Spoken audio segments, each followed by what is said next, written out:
Salve, salve, galera! Boa tarde aí para quem tá assistindo online na TV 247. Esse é o É Nós por Nós e eu sou a Simone Nascimento. Esse aqui é o nosso programa que acontece toda quinta-feira às 5 horas. Galera, a primeira coisa que eu quero dizer para vocês é que hoje, excepcionalmente, o nosso programa foi gravado.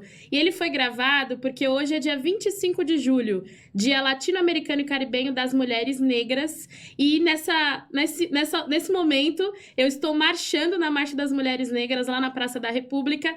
E é sobre isso o nosso programa hoje, um especial para contar um pouco sobre essa data tão importante do movimento de mulheres negras, tão importante na resistência das mulheres brasileiras. E, como não poderia faltar, a gente sempre traz convidadas aqui. Esse é o Julho das Pretas, então a gente está ao longo de todo mês com mulheres negras de vários lugares, de vários frontos, conversando sobre vários assuntos. E hoje nós vamos falar sobre esse dia importante para nós. Eu tô aqui com a Andréia Alves, que é a nossa convidada. A Andréia Alves é dançarina e também coreógrafa. A Andréia faz parte da Marcha das Mulheres Negras de São Paulo, assim como eu. E a Andréia, ela atua no Ilu Obadmin há mais de 13 anos. Atualmente, ela coordena o grupo de dançarinas e compõe a marcha. Também estou aqui com a Juliana Gonçalves, que é jornalista. A Juliana também faz parte da Marcha das Mulheres Negras e atualmente é coordenadora política da Mandata Quilombo da Érica Malunguinho. A gente vai conversar um pouco sobre esse tema tão importante. Então, vamos lá, né? Queria primeiro pedir para vocês se apresentarem para a galera que está acompanhando. Eu primeiro? Boa tarde, sou Juliana, eu sou jornalista, né, construo a Marcha das Mulheres Negras e a COGIRA, que é uma comissão de jornalistas que luta pela igualdade racial, é um órgão consultivo do Sindicato dos Jornalistas, e estou atualmente na coordenação política da Mandata Quilombo da Érica Malunguinho. É um prazer estar aqui. E você? Eu sou Andréia Alves, é um prazer imenso estar aqui hoje. Faço parte do Ilu Obadmin, como você falou, há 13 anos, estou coordenando há 2 anos a dança. Componho também na construção aí da Marcha das Mulheres Negras de São Paulo desde 2016. E é isso. Legal. Muito obrigada, meninas. Então, gente, a primeira coisa que eu queria falar pra vocês é para que vocês, então, compartilhem esse vídeo que tá rolando ao vivo, para que a nossa conversa chegue em mais pessoas, a gente possa conversar sobre o 25 de julho, sobre o Dia de Teresa de Benguela. E falando um pouco sobre isso, para quem não conhece, o dia 25 de julho, que é essa data tão importante, ela é uma data do calendário nacional brasileiro de resistência, de lutas. Ela é uma data de toda a América que conecta mulheres negras em todo o continente. O dia 25 de julho, ele nasceu como uma data de um calendário de resistência depois de um encontro de mulheres negras latino-americanas e caribenhas em 1992, que tirou essa data como uma data em comum, para que a gente travasse lutas, reivindicações e discutisse, né, um pouco da nossa história e todas as aflições, lutas que a mulher negra viveu desde o período de formação do nosso continente, de escravização, de exploração, que levou a gente a ter uma série de desigualdades sociais. Então, é uma data, em primeiro lugar, de muita resistência. Aqui no Brasil, essa data também é uma data lembrada como o Dia da Teresa de Benguela.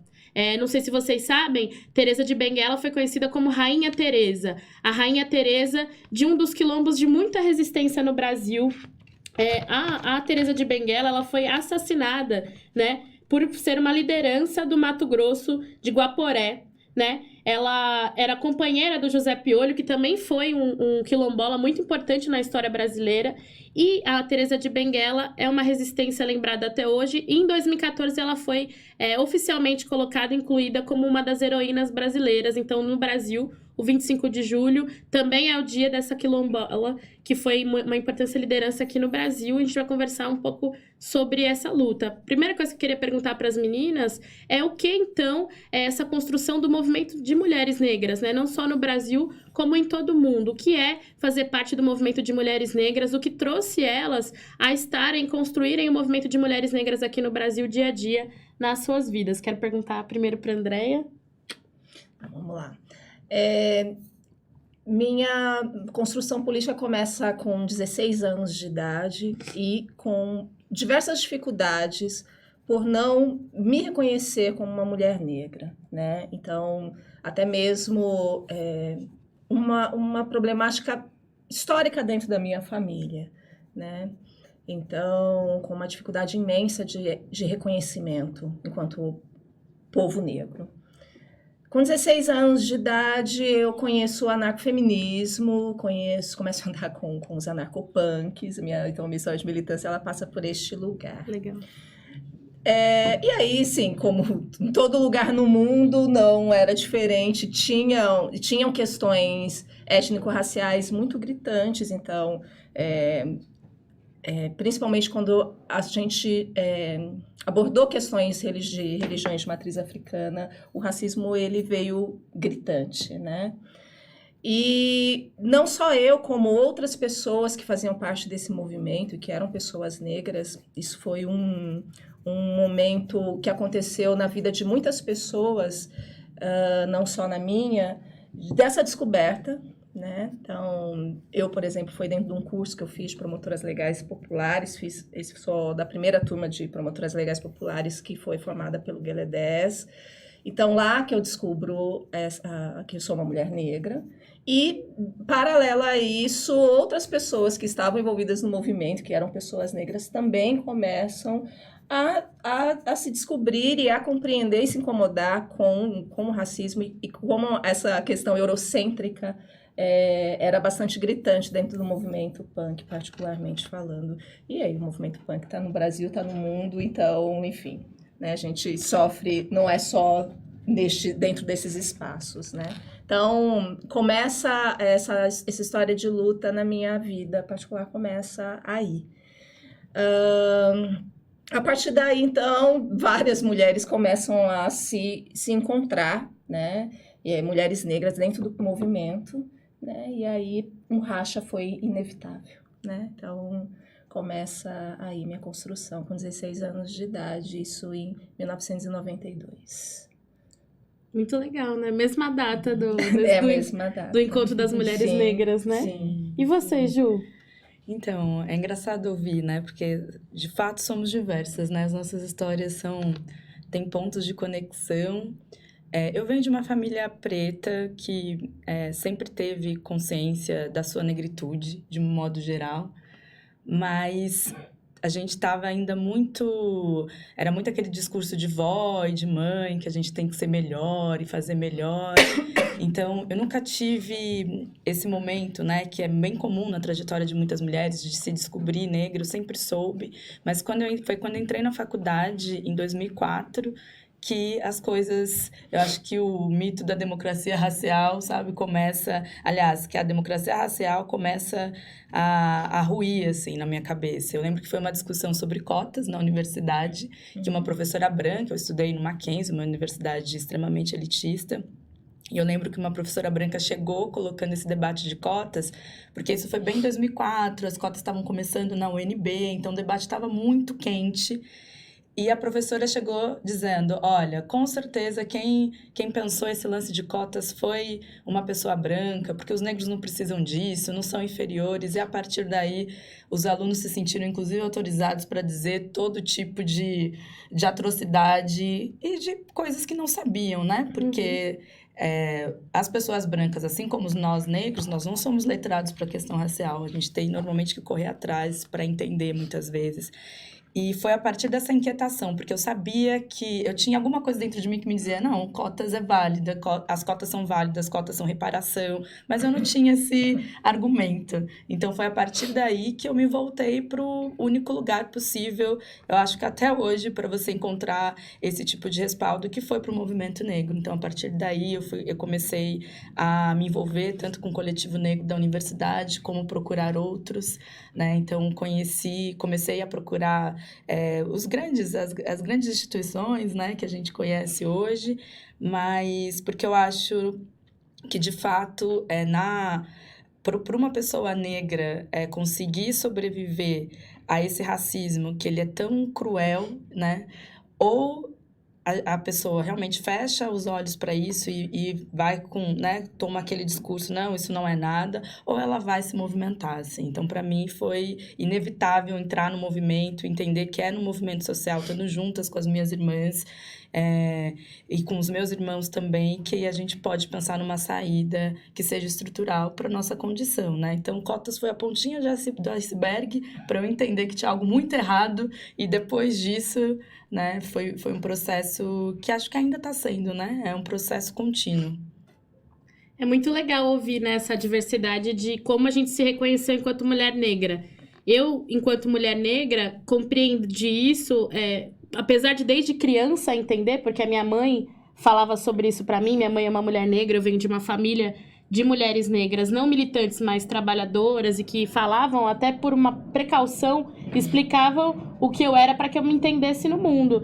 Mas foi na adolescência que eu também comecei a me organizar enquanto mulher negra. Eu tinha um professor de filosofia, o Jorge, que ele nos levou enquanto uma atividade de campo na escola pública. Isso foi uma atividade interessante para até pensar o papel do professor, como que ele pode ajudar a gente nos debates sociais. Levou a minha turma na Marcha da Consciência Negra, no 20 de novembro. E aquilo mudou muito a minha compreensão de que então tinham pessoas negras que faziam aquilo, que elas se organizavam e elas lutavam, reivindicavam. E quando eu entrei na universidade, eu me envolvi, né, muito parecido com a Ju, com a Andrea, com essa questão de grupos, né? Então, fundei um coletivo negro universitário, lutei por permanência, estudei numa faculdade elitista também, que é a PUC. E o que a gente tem em comum, para quem está assistindo, é que tanto a Andrea quanto a Ju e eu, a gente faz parte da Marcha das Mulheres Negras em São Paulo, né? Como eu comentei no início do nosso programa, hoje, que é dia 25 de julho, a marcha está acontecendo na Praça da República, né? Daqui a pouco, no final do programa, ainda dá tempo de ir. E essa marcha é uma construção pelos direitos das mulheres negras e de todo do povo brasileiro. E como aqui no É Nós por Nós, toda quinta-feira é dia de TBT, eu quero trazer essa semana uma lembrança da primeira vez que se foi construída uma Marcha das Mulheres Negras no Brasil, que foi em 2015, né? Chamar aí a foto na tela, já que hoje é dia de TBT nas redes sociais, uma lembrança sobre 2015, que foi um processo gigantesco de construção e articulação, que as meninas vão contar um pouco mais para vocês. A Marcha das Mulheres Negras aconteceu em 2015, em Brasília, reunindo mais de 50 mil mulheres, né, contra o racismo, a violência, o machismo e pelo bem viver. Foi um momento ímpar na conjuntura do Brasil, né? Naquele momento, a gente vivia sobre o governo da Dilma Rousseff, foi entregue uma carta de reivindicações. Naquele momento também a gente tinha o Cunha e uma série de mobilizações feministas em todo o Brasil em torno das políticas de retirada de direitos contraceptivos, do corpo da mulher. E a Marcha das Mulheres Negras aconteceu em torno de tudo isso, né? De vários retrocessos de direitos, de uma articulação que durou vários anos, né? Desde 2011. E as mulheres foram para Brasília de todos os estados do país. E esse processo de construção tem gerado frutos até hoje, que é o que nos leva a aqui, em 2019, estar nas ruas novamente na Marcha das Mulheres Negras. Então, eu queria perguntar para a Ju, que faz parte da construção dessa marcha desde o início, né, lá em 2015, na construção rumo a Brasília, para explicar um pouco de como foi esse processo de articulação, construção da marcha, e que fez São Paulo chegar lá no dia 18 de novembro de 2015. É engraçado. Hoje eu tive a oportunidade de estar com a Nilma Bentes, que inclusive vai estar nesse momento dando uma aula pública sobre o bem viver, e ela estava resgatando justamente esse processo, né? Então, a primeira vez que se teve a ideia da marcha, lá em 2009, né? E que aí ficou algo meio vai fazer, não vai fazer, e como, inclusive, é importante ressaltar isso, como as mulheres do Norte foram ali bem porretas, no sentido, a gente vai fazer essa marcha, mesmo quando antes os outros estados não tinham aderido tanto. E em 2011 resolve-se tocar a marcha e foi uma construção nacional, assim, ímpar, acho que na história das mulheres negras, do movimento de mulheres negras, onde houve articulação em praticamente todos os estados se organizaram, e desde o início tinha essa toada, né, que a marcha não seria ali o dia, no caso, 18 de novembro, mas tudo que a gente ia conseguir acumular nesse processo, né? Então, como a marcha, de fato, é um processo. Então, aqui em São Paulo, eu começo a acompanhar a construção no começo de 2014, quando ainda estava bem embrionário. E foi muito bonito de ver como ainda hoje que é um espaço onde mulheres negras, em suas múltiplas diversidades e especificidades, se unem em torno da pauta do que é comum entre nós, né? Então, foi um processo que que trouxe muitos ganhos, acho que deu um fôlego no movimento de mulheres negras, não só aqui, mas como nos outros estados. Tanto é que, enfim, fóruns foram criados, frentes, a própria constituição da nossa marcha, que também, obviamente, vem desse legado. E a marcha foi construída dessa maneira, né? Num diálogo entre as mais novas e as mais velhas. Então, como a gente foi resgatar mesmo essa potência e ver hoje a Nilma falando, como deve ser incrível, né? Você tá ali num momento tão embrionário de um sonho e esse sonho reverberar e não parar de reverberar mais. E ela dizia assim, a gente ia porque a condição da mulher negra não depende de conjuntura, assim. Então, a marcha aconteceu ali e as pessoas falavam, mas a conjuntura é isso, a conjuntura é aquilo. Não, como o nosso problema é estrutural, a marcha vai se fincar no que é estrutural, independente da conjuntura, vai estar na rua, vai estar pautando as suas questões. E foi a primeira vez, né? Foi a primeira vez que as mulheres negras entenderam, conseguiram se organizar o suficiente para ter essa pauta em comum e ir para a rua com essa pauta em comum. Então, quem esteve em Brasília em 18 de novembro de 2015, nunca esquece. Eu nunca vou esquecer, olhando para trás, ali naquela esplanada, naquele lugar, enfim, de uma construção branca, heteronormativa, masculina, e ver aquele mar de mulheres negras diversas, que lutaram muito para estar ali. Então, assim, aqui em São Paulo, por exemplo, nós tivemos poucos apoios, então a gente vendeu camiseta, fez bazar, fez festa, e assim como nos outros estados. E colocar aquela marcha na rua, acho que foi um feito histórico, tá na história das mulheres negras já. E todas nós fazemos parte disso, né? Com certeza, eu mesma me lembro o quanto foi impactante pra mim, né? Eu fui pro dia 18 de novembro, lembro que eu tava na faculdade ainda em 2015 e quando foi criado o núcleo impulsor, eu fui com algumas mais velhas na reunião, que foi no Sindicato dos Professores, e acho que também foi a primeira vez pra mim que eu vi tantas mulheres negras reunidas fazendo uma reunião e aquilo me cativou muito. E chegar ali em Brasília, ver um monte de mulher negra, né, pensar o que significam greves, o que significam paralisações, eu tenho certeza que muita mulher preta, naquela data, deixou de ir para o trabalho, deixou de trabalhar, foi para Brasília, né? Foi entregar uma carta de reivindicações. É importante lembrar também como foi a recepção, né, da gente lá. Infelizmente, tinha um acampamento de intervenção militar já ali em 2015, na esplanada dos ministérios, que até anunciava um pouco dos desafios do próximo período, Exatamente. né, de lutas, de polarização, que eram as nossas reivindicações, o que eram reivindicações históricas do outro grupo também, sobre mais repressão, Sim. sobre mais tutela sobre a nossa vida. E não sei quem tá aí online, que esteve na Marcha das Mulheres Negras, que constrói outros tipos de ações. Eu quero olhar também depois os comentários, depois do programa, responder, conversar semana que vem sobre o que vocês interagiram. Apesar de hoje não estar podendo responder online os comentários e as perguntas, semana que vem eu vou olhar tudo e a gente conversa sobre isso também, eu conto como foi a marcha. E eu queria perguntar para a Andréia, esses 4 anos depois, né, que é voltar lá da Marcha de Brasília e pensar, a gente pode seguir marchando. Como é que foi o núcleo impulsor de São Paulo dessa marcha, que fazia parte de vários núcleos nacionais, se tornar, então, algo para ser uma frente de mulheres negras em São Paulo, continuar travando luta aqui? Como que o 18 de novembro se tornou 25 de julho aqui no nosso estado? Eu acho que é importante dizer que isso não foi uma coisa que aconteceu somente em São Paulo, né? A marcha que aconteceu em 2015, ela é um divisor de águas para a organização de mulheres negras no Brasil.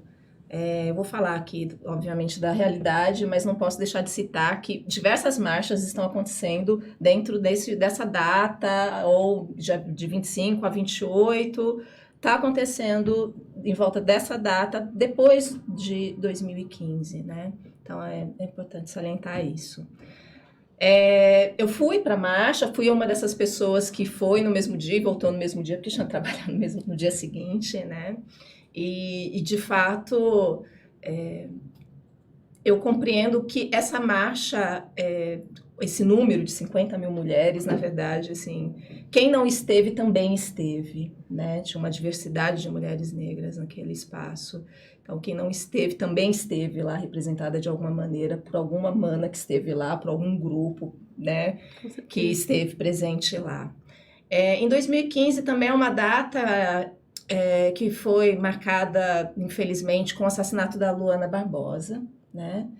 E a Luana foi assassinada pela polícia, né? Então, só para dar uma recapitulada no que foi isso, Luana foi assassinada pela polícia, uma mulher negra, lésbica, mãe, em Ribeirão Preto.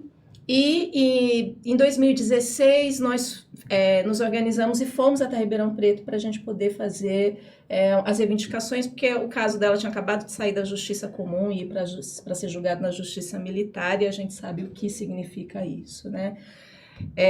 Na volta, no ônibus, a gente começou a conversar sobre a organização do 25 de julho, aqui, de fazer uma marcha de mulheres negras aqui, que obviamente isso é um legado dessa organização, dessa construção desde 2011, né? Então, algumas mulheres que estiveram dentro do processo dessa construção estavam nesse dia, nesse ônibus, quando a gente estava voltando dessa manifestação que aconteceu em Ribeirão Preto, e surgiu essa ideia, então, de fazer essa marcha aqui em São Paulo. E aí a gente organizou ela em 3 semanas, que foi a parte mais doida disso tudo, né? Porque assim, a gente tinha 3 semanas, a gente fez em 3 reuniões, né? Então, o jeito que a gente organiza hoje, que a gente faz com tanta antecedência, né? E dá tanto trabalho, não é algo simples de fazer. A gente conseguiu fazer em 2016, em 3 semanas, em 3 reuniões. E foi incrível, porque a gente conseguiu levar quase 4.000 mulheres para a rua em tão pouco tempo. Então, foi muito trabalho, né? A gente se reuniu muito pactuadas mesmo, né? Com todas as pautas que nos uniam, e essa parte bonita que eu vejo muita beleza da gente ser tão diversas, né? Nós somos tão diversas, somos mulheres autônomas, independentes, de partidos políticos, de ONGs, de organizações X, todas de ordem progressista, é importante dizer, mas muito diversas nas suas linhas de pensamento e fazeres, e quando a gente se reúne em volta da pauta das mulheres negras, a gente consegue se organizar de tal maneira a levar tantas mulheres para a rua, e tantas bandeiras, e tantas urgências, né? Então, nós fomos para a rua em 2016, 2017 a gente se organizou, né? Não foi só em 3 semanas, a gente se organizou um tempinho antes, e aí tinha o Julho das Pretas também, que a gente teve condições de olhar com carinho para esse calendário, essa agenda, né? Que a Ju tem cuidado também com tanto carinho, todas nós, enfim. E aí, em 2017, isso veio à tona, por conta desse tempo que a gente tinha. E pós 2017, depois dessa marcha, a gente fez uma reunião de avaliação que surgiu muito gritante a urgência de formação política, de cursos de formação política, o que a gente poderia fazer para trabalhar essa ideia, porque assim, são muitas bandeiras, né? Ao contrário do que muita gente pensa, mulheres negras são muito diversas, né? E tem muitos pensamentos, muitas urgências distintas. Então, a marcha, ela agrega muitas bandeiras e que nem sempre passa pelo entendimento de todas as mulheres que estão dentro, construindo a marcha. Então, foi muito importante a gente olhar com mais carinho para essa questão da formação política, e escrevemos um projeto que se chama Narrativas de Liberdade, né? Escrevemos esse projeto ele foi aprovado e a gente está na 2ª edição dele. Ele tem um apoio da Fundação Rosa Luxemburgo, um apoio importante para a gente, né? Diante desse momento de tantos desmontes, né? Então, todos os apoios que aparecem possíveis, né, estão sendo muito importantes. E esse projeto, então, ele está na 2ª edição, e ele acontece tanto para mulheres que fazem parte da marcha, que constroem a Marcha das Mulheres Negras, quanto para outras mulheres, né? E está sendo bem bonito e bem importante desenvolver isso também dentro da marcha, porque marchar ir para a rua, é importantíssimo ir para a rua, né? Evidente, a gente amplia a nossa voz quando a gente vai para a rua, a gente amplifica nossas pautas, a gente dá visibilidade para as nossas urgências, né, que estão cada vez mais gritantes dentro desse momento, né, onde o fascismo só avança, mas também marchar também é isso, é fazer curso de formação política, né, é também estar aqui nesse diálogo que a gente está aqui hoje conversando, né, e alcançando também outras escutas. Com certeza. Você me fez lembrar que esses dias aqui no programa a gente trouxe a Semayá, que é do Nós Mulheres Negras da Periferia, e ela contou, né, quando ela viu a gente exibindo o calendário do Júlio das Pretas, ela contou sobre a matéria que elas fizeram sobre o Narrativas da Liberdade, que é uma dessas ações contínuas, né, do significado de marchar de forma contínua, né? E entre essas ações, o Júlio das Pretas como um todo, para além do dia 25, né, se tornou um mês de mobilização, né? Tão inspirado no Odara, lá da Bahia, né, que é um grupo de mulheres negras, mas um mês de muita potência, porque, como a Andrea falou, a Marcha das Mulheres Negras é esse lugar que reúne essa concentração de força, de construção, de articulação para ir para a rua no dia 25, mas tem mulheres ali que estão construindo todos os dias muitas ações em muitos lugares, né, nos seus coletivos culturais, periféricos, nos seus bairros, nas suas organizações, e esse mês inteiro de resistência para pautar os nossos direitos, né? E aí, queria perguntar um pouco sobre a marcha desse ano, né? Nós estamos indo para a rua daqui a pouco, nesse exato momento. Eu sei, gente, que nem sempre a gente pode estar na rua, né? Que às vezes tem muitos de nós que vamos estar lá no dia 25, na Praça da República. Muitos de nós não pode, mas pode se manifestar de outras formas. Algumas das pessoas que estão assistindo são de outros lugares do Brasil, né? Tem as manas negras que estão assistindo, os nossos aliados, né? Que apoiam a nossa luta. Mas queria falar um pouco desse processo, né? Todo ano a Marcha das Mulheres Negras traz algumas reivindicações, alguns eixos políticos que tratam, então, de um manifesto que as mulheres negras apresentam, né? Porque, além de estar na rua, tem esse propósito gigante, né? Que vocês falaram, sobre coisas que a gente leva para falar para a sociedade, que fazem parte das nossas reivindicações do dia a dia, pela transformação da sociedade. Então, eu queria perguntar um pouco de qual é a ideia desse 25 de julho de 2019, né? Em meio ao governo Bolsonaro, em meio ao governo Dória, em meio aqui em São Paulo, né, no município de São Paulo, ao governo Covas, de monte de desmonte, como a Andrea bem disse. O que leva a gente para a rua esse ano? O que a gente está comunicando lá? Eu acho que, assim como em 2015, como hoje aqui em São Paulo também, a marcha é sempre uma marcha pela vida, pelas vidas negras, né? Então, de saída, a gente sempre coloca, todos os anos, na centralidade do debate político, a questão do genocídio e das mortes. Então, isso é algo que a gente não pode perder de vista, porque é algo que é estrutural e que há sangue negro jorrando todos os dias. E nessa narrativa da desgraça, a mães, a filhos. Então, acho que essa é a centralidade, né? A gente sempre acaba marchando pela vida e pautando o genocídio negro. E, perante toda essa conjuntura que a gente vê hoje, a marcha não podia se furtar de dialogar com essa conjuntura também, né? Então, esse ano, o nosso tema central da marcha é sem violência, sem racismo, sem discriminação, sem fome, né? Porque, ao contrário do que o presidente eleito disse, o Brasil ainda é um país onde as pessoas, sim, passam fome. Então, e a gente sabe que a pobreza, ela tem um fundamento racial. Então, a pobreza é preta e é feminina, muitas vezes. Então, nós estamos falando de nós, né? Quando ele diz que no Brasil tem fome, ele não tem fome, ele está apenas reafirmando esse lugar de invisibilidade que ele sempre nos deu, né? E também com dignidade, com educação, trabalho, aposentadoria e saúde, né? Então, de novo, né, a gente não podia se furtar a trazer essa questão da aposentadoria. A gente sabe que as mulheres negras têm muitas dificuldades de se aposentar, já tinham antes dessa reforma prevista. Então, como a gente lutou tanto, por exemplo, né, para as empregadas domésticas terem seus direitos, e com essa reforma da Previdência vai ser praticamente praticamente impossível uma empregada doméstica conseguir se aposentar.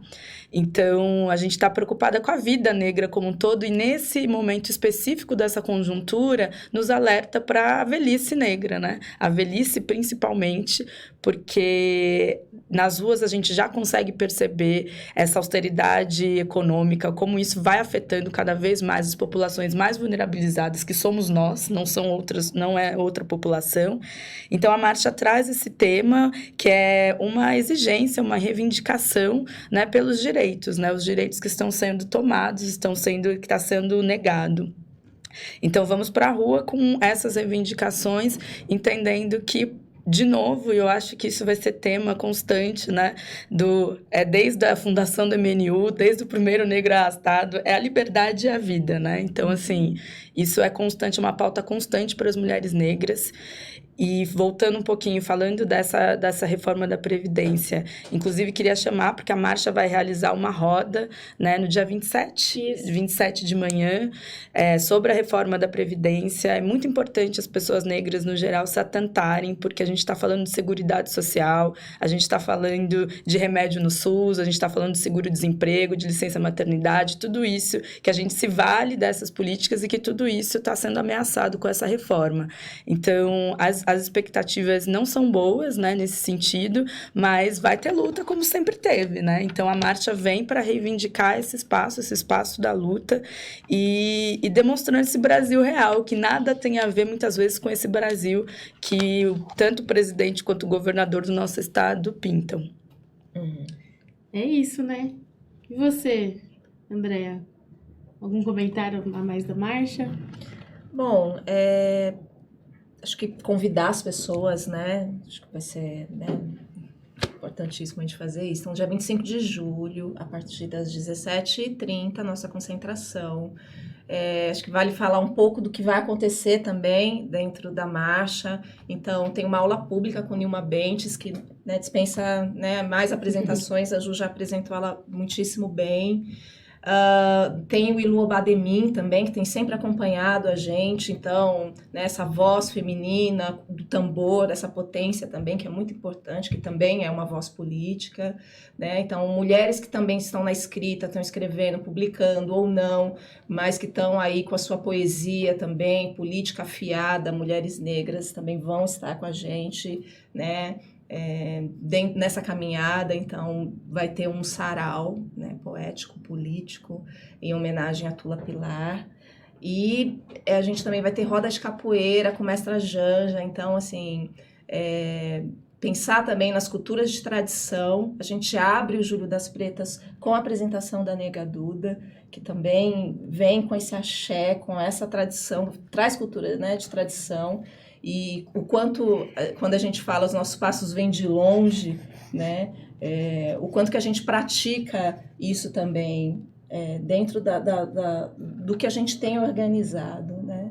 Então, ter a presença da Nega Duda na abertura do nosso processo e ter como fechamento uma roda de capoeira Angola puxada por mulheres negras, lésbicas, né, que então, inclusive, daqui a pouco vai ter um encontro aí fora do Brasil, primeiro encontro de mulheres capoeiristas lésbicas, negras. Tem muita coisa acontecendo e em volta das tradições, né? Então, é isso que eu queria... Eu gostaria de pontuar... desculpa, né? Eu gostaria de pontuar também que a gente vai ter a marchinha, né? Então, é importante as mulheres que queiram ir e levar suas crianças, a gente vai ter uma atenção especial. Quem acompanha a marcha sabe que a gente fazia sempre um espaço, né, de cuidados fora da marcha, e a gente vem entendendo a importância dessas crianças marcharem com a gente desde cedo, que também é um projeto pedagógico, né? Então, vai ter a marchinha. Então estão todas convidadas. E queria também trazer a questão da nossa vaquinha online, porque toda essa estrutura, tudo isso tem um custo, né, infelizmente. Então, a gente aluga van para que manas que não podem pagar passagem venham, para as nossas companheiras indígenas. Então, está em uma vaquinha online, no Quicante, e eu acho que é sempre uma ótima oportunidade, né, para as pessoas, inclusive aliadas, entenderem que podem contribuir, inclusive financeiramente. Então, tá lá a vaquinha para quem quiser contribuir. Quero chamar também todo mundo para a marcha, é um momento importante de formação para todas nós, e sempre vem essa pergunta, né, as pessoas sempre perguntam, né, pessoas brancas podem ir na marcha, homens podem ir na marcha. A marcha é um espaço de protagonismo de mulheres negras, mas que todas as pessoas podem e devem ir, sabendo esse lugar de escuta que é necessário também para a transformação política, né? E até às vezes as pessoas perguntam, nossa, mas pessoas brancas não podem? Eu falo, gente, pessoas brancas não podem o quê? Pessoas brancas podem tudo, né?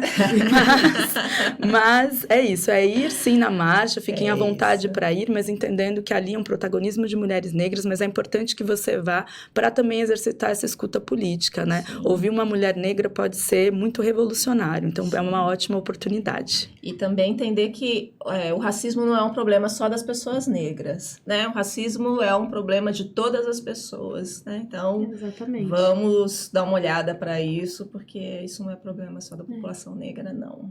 Eu queria dizer que esse programa ele é muito importante, porque ele é um resultado assim, de fechamento também do que foi esse julho. E para quem acompanhou ao longo do julho, os vários programas do É Nós por Nós, né? A gente teve em outros momentos vídeos das manas, né? A Andrea falou do dia 2, do lançamento da marcha. A gente trouxe aqui vários depoimentos com falas explicando sobre o Julho das Pretas, falando desse calendário. Todo o programa a gente tem colocado as agendas. Daqui a pouco, inclusive, para quem não conseguiu anotar a atividade que a Ju falou, a gente vai pôr na tela o endereço dessa atividade, dessa roda da reforma da Previdência. Dizer que, inclusive, esse é um programa atemporal, que vale muito a pena compartilhar para que a gente tenha uma reflexão sobre o significado da luta das mulheres negras, o significado da Marcha das Mulheres Negras. Repetir de novo, né, que para quem está aqui no município de São Paulo, dá tempo, depois de assistir o nosso programa, de ir lá para a Praça da República, acompanhar a marcha, marchar com a gente. Todos são bem-vindos, como a Ju bem disse, e são muitas as coisas que a gente está construindo em São Paulo, né?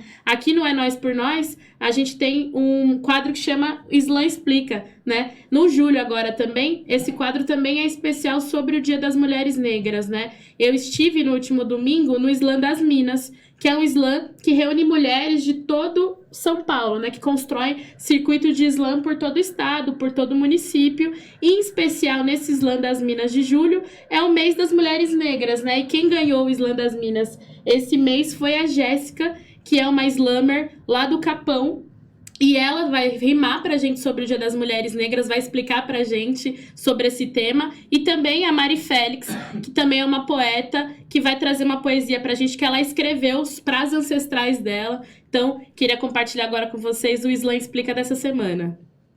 Não sou racista, então tira da sua lista todos os comentários imundos e piadas sem graça. Apaga do mapa sua linha de raciocínio superior à minha. Tira da sua cabeça pensamentos podres sobre os meus penteados. Pare de querer embranquecer o meu legado e entenda que eu não sou uma vírgula na sua cultura. Eu sou ponto, vírgula, exclamação e interrogação. Eu sou a transversão da sua escondida apropriação. O black, o rasta, o dread, os turbantes são meus. Mas parece que tu não percebeu porque eu fui como se fosse seu, mas o problema não é usar. O problema é não saber a história por trás de chamada moda. Que em branco é bonito, mas que em preto é foda. Eu tô cansada de aplaudir novelas na semana como se preta protagonista sempre como empregada fosse bacana. Eu cansei de ser empregada, de não ser destacada, de ser vista como coitada. Mas a coitada feliz, que no final se casa com homem branco, rico, hétero e cis.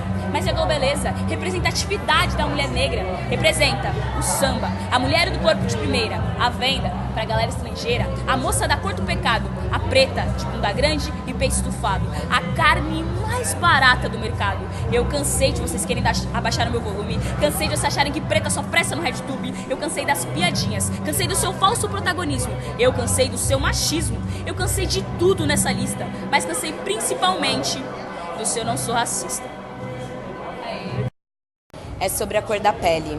Essa eu fiz para minhas manas pretas, eu não fiz para pessoas brancas, essa eu fiz só de vingança. Por cada variz na perna de minha mãe, por cada esporão de minha avó, essa eu fiz sem dó. Por cada ausência de maca, por cada hospital fachada, eu fiz para Olinda, para Recife, para Salvador, eu fiz para Poços de Caldas, São Miguel e Ermelinô. Eu fiz porque toda a guerra é fria, eu fiz pelo desrespeito que me trataram, porque eu fiz sim telemarketing 4 anos da minha vida. Eu fiz para Luísa Marim por Dandara, eu fiz por Leci Brandão, Elza Soares e Linda Quebrada. Essa eu não fiz pelo ego, pelo dinheiro, pelo status. Eu fiz foi pelo calor de cada braço. Eu fiz pela tendinite, pela artrite, pela depressão. Eu fiz por cada pessoa que nesse país dorme no chão. Eu fiz pelas putas, pelas prostitutas, pelas que não têm filho, pelas mães solo. Essa eu fiz foi só para calar seu ódio. Eu fiz para Carolina Maria de Jesus e não para Cecília Meirelles. Eu fiz para Patativa da Saré e para todo sertanejo que escreve. Essa eu fiz para todo Deus que cura a dor. Eu fiz para São Paulo ter mais cor. Eu fiz foi para Bahia e foi com muito amor. Essa eu fiz foi contra a nova ordem mundial, contra os governos totalitários que fazem dos vulneráveis o seu quintal. Essa eu fiz por Cuba, por Che Guevara, fiz por toda a América Latina e por cada tribo que já foi dizimada. Essa eu fiz pela esperança, pelas crianças, por cada idoso que ainda sonha. Essa eu fiz na minha insônia. Essa eu fiz porque as algemas me fizeram ter joelhos firmes. Eu fiz porque hoje em pé mantenho o peito riste. Essa eu fiz foi só pela resistência dos punhos. E essa eu só fiz foi para não cortar os pulsos. Salve, salve, Jéssica Campos, do Sarau do Capão, que ganhou o Slam das Minas, da edição de julho, mês das mulheres negras. Tá aí as redes da Jéssica para vocês seguirem, fortalecer o Slam. A Mari Félix, foi o lançamento do livro dela, né, nesse último domingo lá no Slam das Manas. E queria dizer para vocês que é isso, né? O Slam já está falando sobre todos os temas das reivindicações, das lutas dos movimentos sociais, nas quebradas, nas rodas de todo o país. E esse foi o Slam Explica especial, 25 de julho, um salve para as manas. Quero novamente reforçar que você que está rimando em todo o Brasil, mandando suas ideias, mande pra gente o Slam de vocês para aparecer aqui no É Nós por Nós, porque é um grande manifesto, né, das várias formas de comunicar as nossas reivindicações. E aí, voltando um pouco, já chegando quase no final do nosso programa, queria perguntar para Andréia, para Ju, como que uma mulher negra que está aí assistindo a live, que vai assistir depois ou agora, pode então se juntar à Marcha das Mulheres Negras de São Paulo, que é essa grande frente de muitas mulheres negras nessa construção por um outro mundo, por uma nova utopia, pelo bem viver. Como que uma mulher negra que está assistindo agora pode se somar com a gente? Preta, Muitas corre coisas. pra marcha. Primeira Bem, coisa. Vai lá dia 25. Dia 25, Hoje- corre pra marcha. Hoje corre lá, a gente vai estar lá. E aí a gente vai... Eu acho que a marcha... temos manas, né, que começaram a se achegar na marcha pela marcha, né, de fato.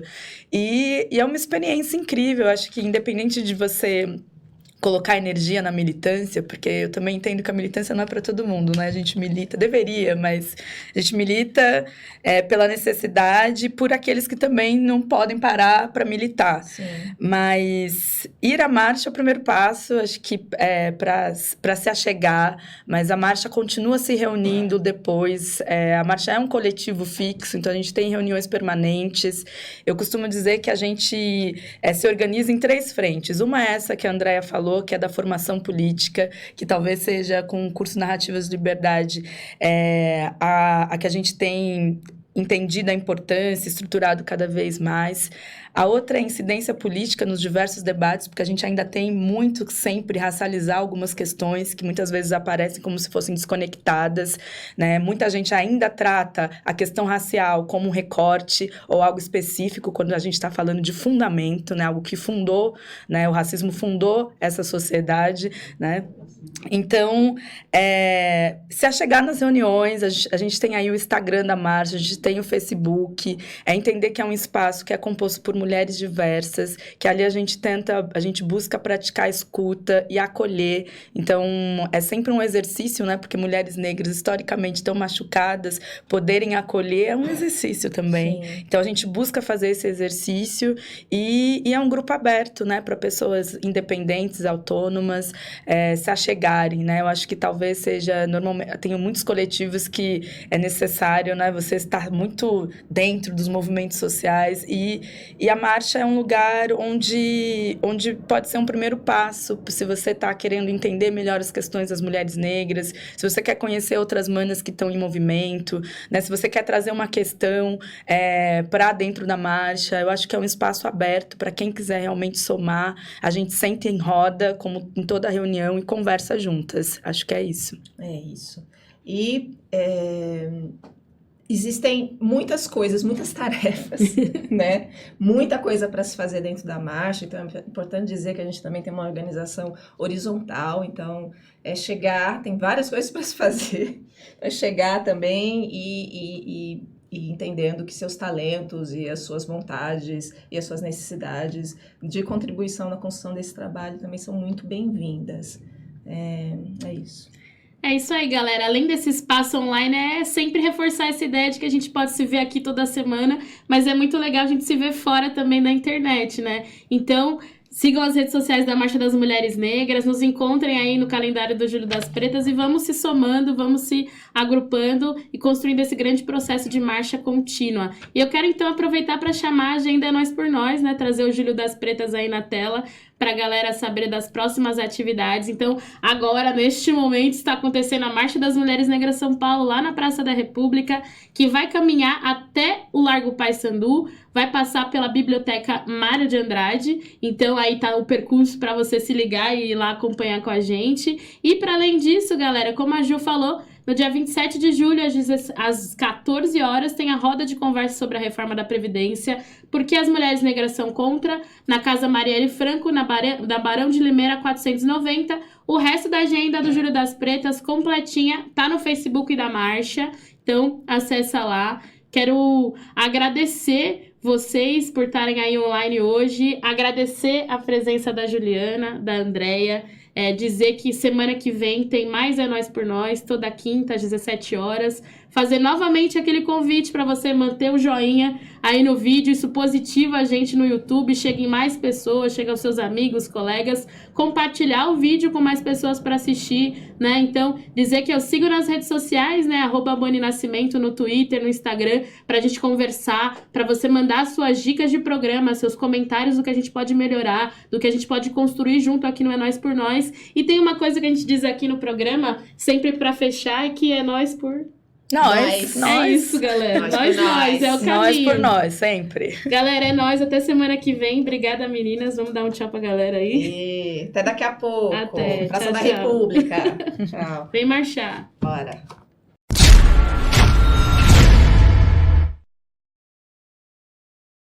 Alô, minha gente, eu sou Ellen Oléria e também estou conectada na TV 247. Vem com a gente, vem, saravá!